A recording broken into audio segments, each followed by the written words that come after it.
Hello बच्चों, चलिए प्रश्न पढ़ते हैं। एक वस्तु को निश्चित गति से ऊपर की ओर फेंका जाता है और 4 सेकंड पश्चात वापस पकड़ा जाता है। तो वह चाल क्या है जिससे वस्तु ऊपर की ओर फेंकी गई है? जी का मान लेना है बच्चों। 10 मीटर प्रति सेकंड वर्ग पहला विकल्प दिया गया है, 10 मीटर प्रति सेकंड। दूसरा विकल्प दिया गया है 20 मीटर प्रति सेकंड। तीसरा विकल्प दिया गया है 30 मीटर प्रति सेकंड। चौथा विकल्प दिया गया है बच्चों 40 मीटर प्रति सेकंड। तो आइए बच्चों, प्रश्न के लिए मुख्य उदाहरण की चर्चा करते हैं। मुख्य उदाहरण तो देखिए बच्चों, एक समान त्वरण पर आधारित प्रश्न। जब भी वस्तु गुरुत्वीय त्वरण के अंतर्गत गति करती है तो त्वरण बच्चों एक समान होता है, और वो त्वरण जी के बराबर होता है बच्चों। तो इस स्थिति में बच्चों गति की समीकरण लगाई जा सकती है। गति की तीन समीकरण होती है बच्चों।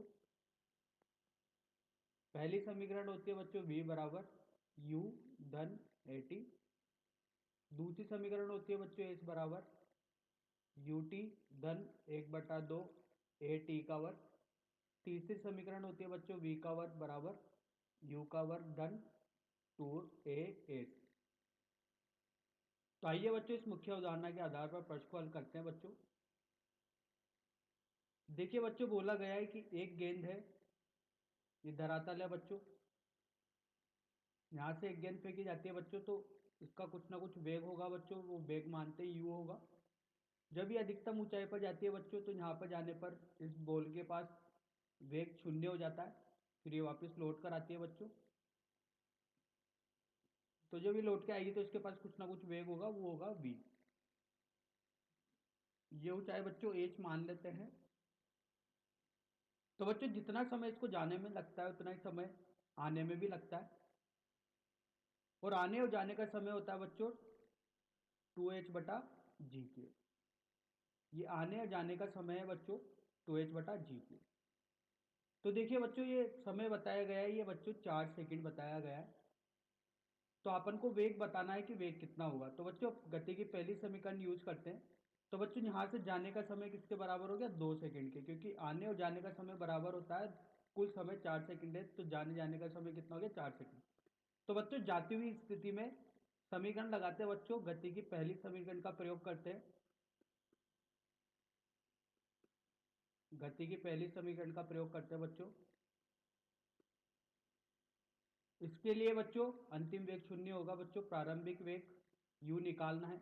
अब बच्चों, इस स्थिति में गुरुत्वीय त्वरण नीचे की ओर लग रहा है। तो देखिए, अगर ऊपर की ओर धनात्मक लेते हैं बच्चों, ये सदिश राशि होती है वेग गुरुत्वीय त्वरण। तो ऊपर की ओर धनात्मक लेने पर बच्चों नीचे की ओर क्या लेना पड़ेगा? अपन को ऋणात्मक लेना पड़ेगा। तो गुरुत्वीय त्वरण नीचे की ओर लग रहा है, तो बच्चों ये होगा ऋणात्मक जी के। ए बराबर होगा बच्चों यहाँ पर ऋणात्मक जी के गुणा टी। तो यहां से टी किसके बराबर आ गया बच्चों? u/g के। अब देखिए बच्चों, u का मान gt के बराबर आ रहा है बच्चों यहाँ पर। तो रखते हैं बच्चों मान। t का मान बच्चों 10 लेना है, t का मान बच्चों 2 दिया गया है, तो ये हो गया 20 मीटर प्रति सेकंड। तो यही बच्चों अपने प्रश्न का उत्तर है। आइए बच्चों, सही विकल्प का चयन करते हैं बच्चों। ब सही विकल्प होगा 20 मीटर प्रति सेकंड।